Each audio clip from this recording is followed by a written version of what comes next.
I'm here with my one more day to go uh, talk for the day. I am looking at right now, gosh, what are we at? 24, almost 36 hours to go until the registration period closes for the Leadership Boost workshop I'm offering that starts um, in just a week. Crazy. So, but I wanted to come out today, talk with everyone a little bit about some of what we're going to be doing in the workshop, give you a little sneak preview as to what's included so that if you have any questions about what exactly it is, what you're going to get out of it, what kinds of things we're going to do, I'll give you a little insight, and then you can go from there and say, this looks really interesting. I think I want to jump in too. Or you can run away screaming, saying, no, never, never, never me. But whatever works for you, that's fine. So the Leadership Boost, as a quick reminder, really kind of started because I've been talking about some of the coaching programs I offer in group form, and even I do one-on-one coaching as well with people to really help them become inspirational leaders, make this big transformation and get from where they are today as a leader or manager to inspiring action in their team and getting all of their goals, metrics, whatever it may be, just crushed. So a lot of what we do in those sessions and in those programs is pretty intensive in nature. They're 10-week programs, 12-week programs, stuff like that. And a lot of people I've been talking to are really interested in them, but they don't have time right now. But they want to start working towards things, but they don't have time. So, for example, the Inspirational Leader Accelerator is a 12-week program that I started, and you're doing work through every week. We have sessions every week, and some people are just in a place where I'm almost there. When I get this project out or when this next big thing happens, I want to do it. But right now, it's just too hard. So I wanted to create something that would at least allow people a little bit of, an intimate setting still where we're peeking behind the curtain, learning some of the basics that we do in the accelerator to get people started, to kind of boost their leadership abilities and skills, get them going down the right path so that when they are able to join and then when they choose to join one of the other coaching programs, then they're really already kind of hitting the ground running, doing some good things already, and it's an easier process. So that's really what this is all about. Leadership Boost is intended to grow your own skills as a leader, help you lead with confidence and ease, build your team into a highly productive and cohesive team, and then using both of those together to inspire action and get results. So what I want to talk about today is one of the things we'll be doing in the second session of the workshop. The workshop is 3 days. Each day there's an hour of training, discussion, workshopping, and then a half hour set aside afterwards for Q&A so that any questions anyone has in the group can be answered on the spot. You can make sure that you're understanding how you apply this to yourself. Sorry, I'm still hoarse after the conference last week. So one of the things, though, that we kind of do is we start with knowing yourself, understanding yourself and your style and how you naturally tend to lead, and then using that to craft what your leadership style is right now and where you want it to be and where you want it to go, and even how you flex within leadership in different situations and different projects and different circumstances that require maybe a stronger hand versus a more laid-off approach. So what we're going to do, I'm going to share a fun little screen with you. So what we're going to do in our second day is talk about these 13 leadership styles. So if you search for leadership styles, you will find articles that say that there's 12, there's 3, there's 5, there's 7. Like, everyone has a different opinion on how many leadership styles there are, what kind of leadership styles there are, what are the ones that people focus on. I like making things complicated, so I really don't. But I do really appreciate having as many definitions and types of leadership to look at, to think about, because as I said in the beginning, it's important to be able to flex your style sometimes.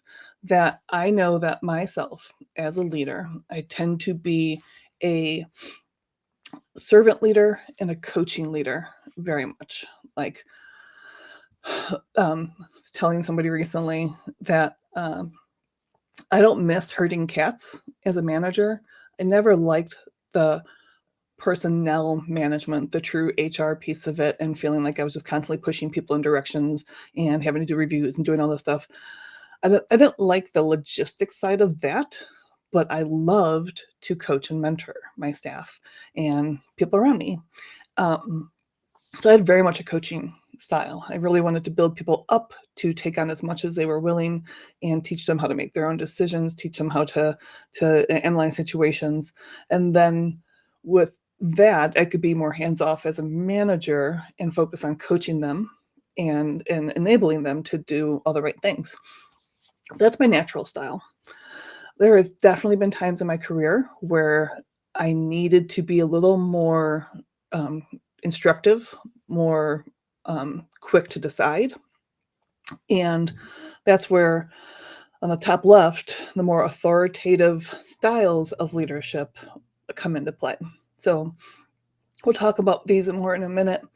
But there are times where you just need to be like, this is what we're doing, this is how we're doing it, go, go, go, go, go, go, right? And that doesn't come naturally to me.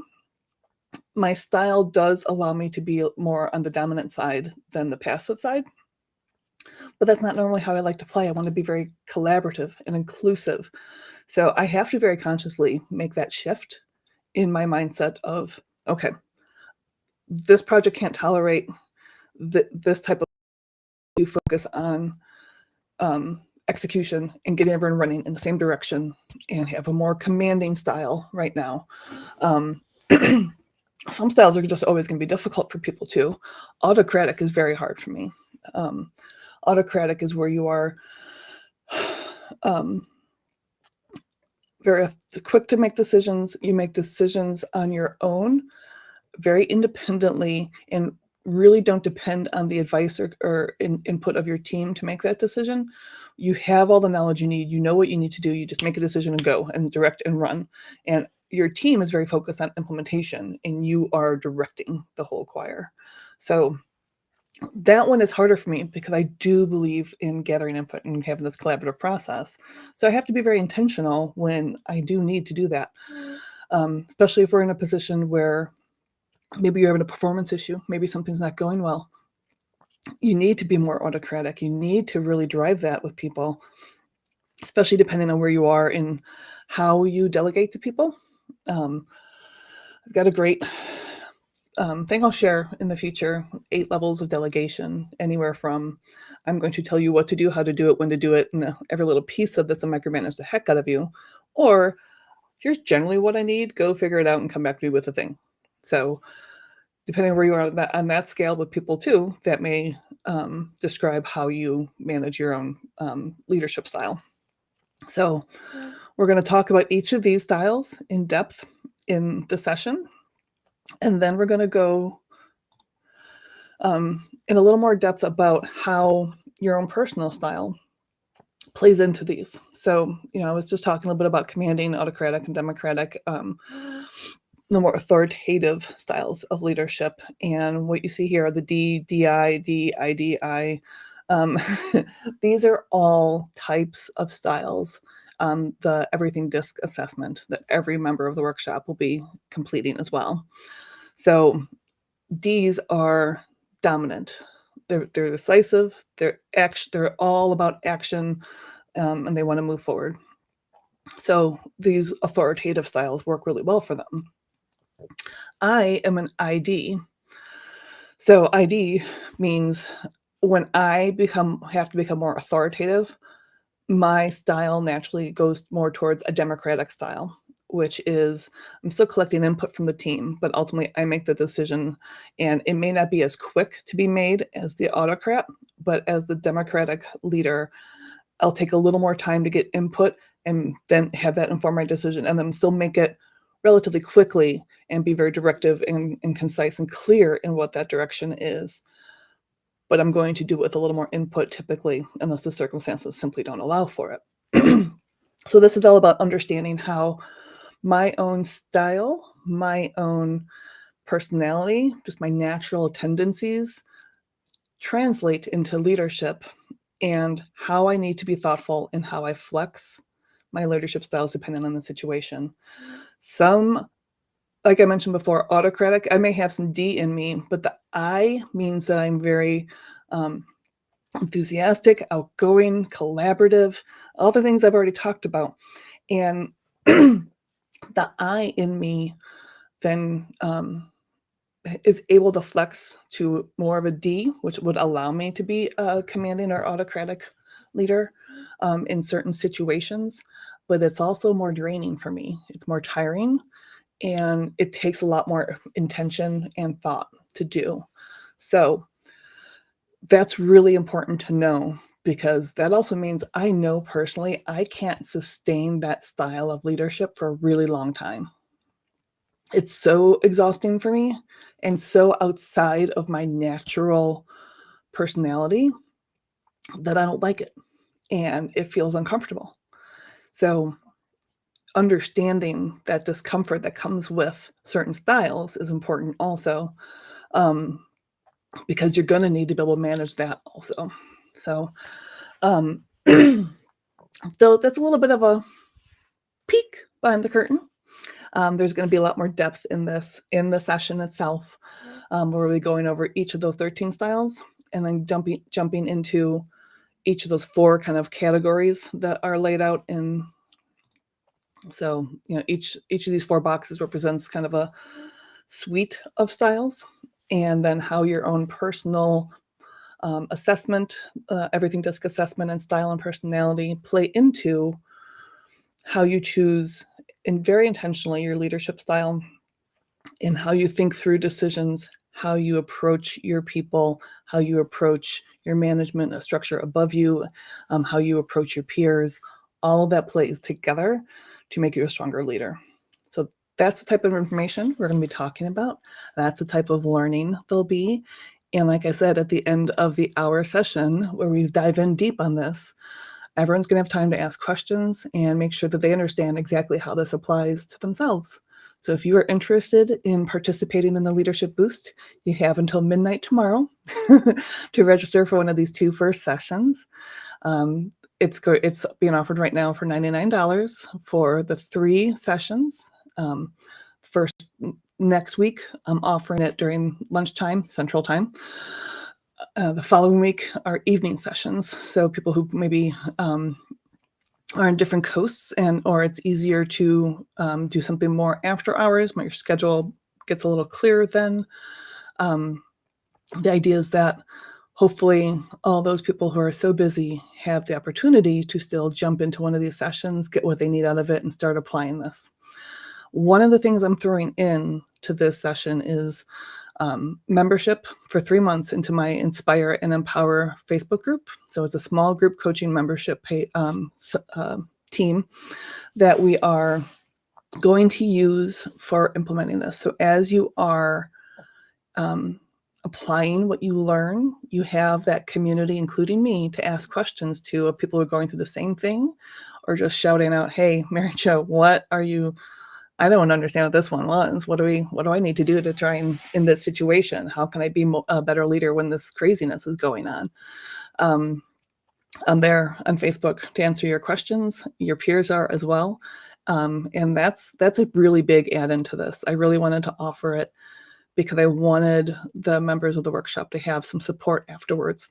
The coaching programs that are longer, we have this ongoing long relationship, and you are going to be in a group too. But this, I never want to just kind of throw some information at you and run away. I want to be there to support you. I want to be there to help you. And that's why this Facebook group is included in the membership. So after these 2 sessions, I am going to raise the price. I'm using this as a way to get everything really well figured out. I've got my own internal business processes I'm working through and creating some stuff. So Once all that is set, once I get feedback from y'all who are doing this, I'll refine it a little, offer it again, but the price does go up. So if you want to take advantage of this current price and the inclusion of the Facebook membership, the Inspire and Empower group, make sure by midnight tomorrow you register. The link is on the screen and I'll stick it in the comments.